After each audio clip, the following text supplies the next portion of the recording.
అసలు మనం సంతోషం కోసం ఎక్కడ వెతుకుతున్నాం? మనం వెళ్లే దారి సరైనదేనా లేకపోతే ఇదంతా ఒక భ్రమ? రండి, స్వామి శితికాంతానంద చెప్పిన ఒక చిన్న కథతో ఈ ప్రాపంచిక సుఖాల వెనుకున్న అసలు నిజాన్ని తెలుసుకుందాం. ఈ విశ్లేషణ ఇక్కడ మొదలవుతుంది. ఒక అమ్మాయిని ఉద్దేశించి ఒక అబ్బాయి అంటాడు, "నువ్వు లేకపోతే నేను బ్రతకలేను." ఎంత బలమైన మాట కదూ! కాని ఈ మాట నిలబడుతుందా? ఆ ప్రేమే ఒక పెద్ద పరీక్షకు గురైతే? అలా వాళ్ల కథలో ఒక ఊహించని మలుపు వస్తుంది. అదే ఒక విచిత్రమైన షరతు. ఈ కండిషన్ వాళ్ల బంధాన్నే కాదు, మనందరి జీవితంలో ఉన్న ఒక పెద్ద నిజాన్ని కూడా బయటపెడుతుంది.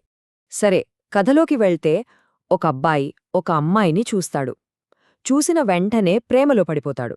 ఇక తన జీవితం మొత్తం ఆ అమ్మాయితోనే గడపాలని, తననే పెళ్లి చేసుకోవాలని బలంగా ఫిక్స్ అయిపోతాడు. చాలా సింపుల్ స్టోరీలా ఉంది కదా. అయితే ఆ అమ్మాయి కూడా ఒప్పుకుంటుంది. కానీ ఇక్కడే ఉందసలు ట్విస్ట్. ఒక కండిషన్ పెడుతుంది. అతని ప్రేమ నిజమైనదో కాదో, అతని మాటకు ఎంత విలువిస్తాడో తేల్చేసే కండిషన్ అది. ఆమె పెట్టిన కండిషన్ ఏంటో తెలుసా? నాకొక చెల్లెలుంది. తను నాకంటే చాలా చాలా అందంగా ఉంటుంది. నువ్వు మాట ఇవ్వాలి, జీవితంలో ఎప్పుడూ తనవైపు కన్నెత్తి కూడా చూడనని.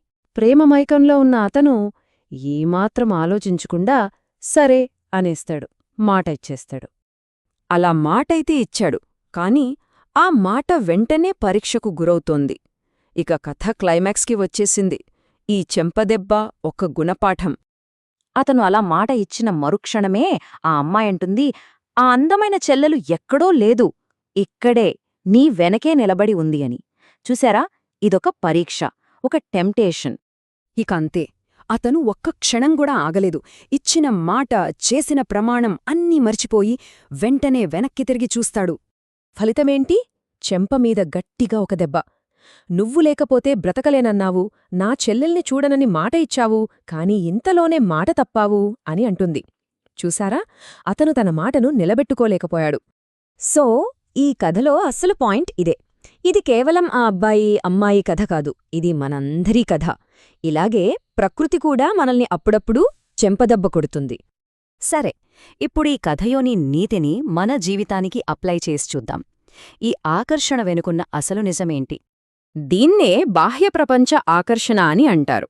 అంటే ఈ ప్రపంచం మనల్ని నిరంతరం టెంపరరీ సుఖాల వైపు లాగుతూనే ఉంటుంది, మన అసలు లక్ష్యం నుంచి పక్కదారి పట్టిస్తుంది. ఆ కథలో అబ్బాయి ఎలాగైతే ఇంకా అందమైన చెల్లెలు కోసం వెనక్కి తిరిగాడో, మనం కూడా ఎప్పుడూ కొత్త, ఇంకాస్త ఎక్కువ ఆకర్షణీయమైన వాటికోసం వెతుకుతూ ఉంటాం. ఈ ప్రపంచం పైకి చూస్తే చాలా అట్రాక్టివ్గా కనిపిస్తుంది, కాని మన వేదాంతం ఏం చెబుతుందంటే ఇదంతా నిస్సారమని. అంటే ఇందులో మనం వెతికే శాశ్వతమైన ఆనందం కానీ, అసలైన సారం కానీ లేదని అర్థం.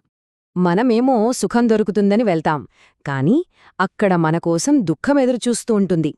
ప్రతి చిన్న ఆనందం వెనుక ఏదో ఒక రూపంలో బాధ దాక్కోనుంటుంది. ఇదే ప్రకృతి మనకు పదే పదే కొట్టే ఆ చెంపదెబ్బ. ఇదేదో ఒక్కసారి జరిగే పొరపాటు కాదు, ఇది జన్మజన్మలుగా రిపీట్ అవుతున్న సైకిల్. అయినా మనం మాత్రం అనుభవాల నుండి పాఠాలు నేర్చుకోట్లేదు. అయితే అందరూ ఈ మాయలో చిక్కుకోరు. వివేకం ఉన్నవాళ్ళు, అంటే జ్ఞానులు, ఈ ప్రపంచాన్ని ఎలా చూస్తారో ఇప్పుడు చూద్దాం. ఉదాహరణకు గౌతమ బుద్ధుడు, స్వామి వివేకానంద, ఇలాంటి ఎంతోమంది జ్ఞానులు, వివేకమున్న ప్రతి ఒక్కరూ ఈ ప్రాపంచిక ఆకర్షణ వెనుకున్న నిజాన్ని గ్రహించారు. ఇక్కడే వివేకవంతులకు, అంటే జ్ఞానులకు, మిగతా వాళ్లకి తేడా స్పష్టంగా కనిపిస్తుంది.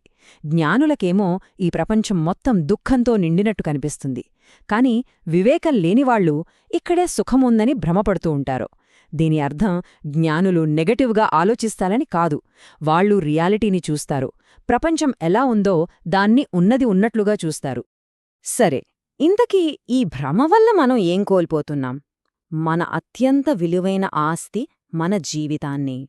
స్వామి శితికాంతానంద మాటల్లోనే చెప్పాలంటే, అత్యున్నతమైన ఆధ్యాత్మిక అనుభూతిని పొందడానికి ఒక సాధనంగా ఉపయోగపడాల్సిన ఈ అమూల్యమైన మానవ జీవితాన్ని మనం చిన్న చిన్న తాత్కాలికమైన ఆనందాల కోసం వృధా చేసుకుంటున్నాం. ఈ ప్రాసెస్ ఎలా జరుగుతుందంటే, ఫస్ట్ మనం చిన్న చిన్న సుఖాల కోసం వెతుకుతాం. ఆ తర్వాత వాటి వల్లే వచ్చే దుఃఖంలో చిక్కుకుపోతాం. ఇక ఫైనల్గా మన జీవితం యొక్క అసలైన లక్ష్యమేంటో, ఆత్మజ్ఞానం అనే అసలు గోరేంటో పూర్తిగా మర్చిపోతాం. కాబట్టి చివరిగా మనం మనల్ని వేసుకోవాల్సిన ప్రశ్న ఒకటే. మనం కూడా ఈ అమూల్యమైన జీవితాన్ని ఈ బయట ప్రపంచపు ఆకర్షణల వెంట పడి వృధా చేస్తున్నామా? ఒక్కసారి ఆలోచించండి.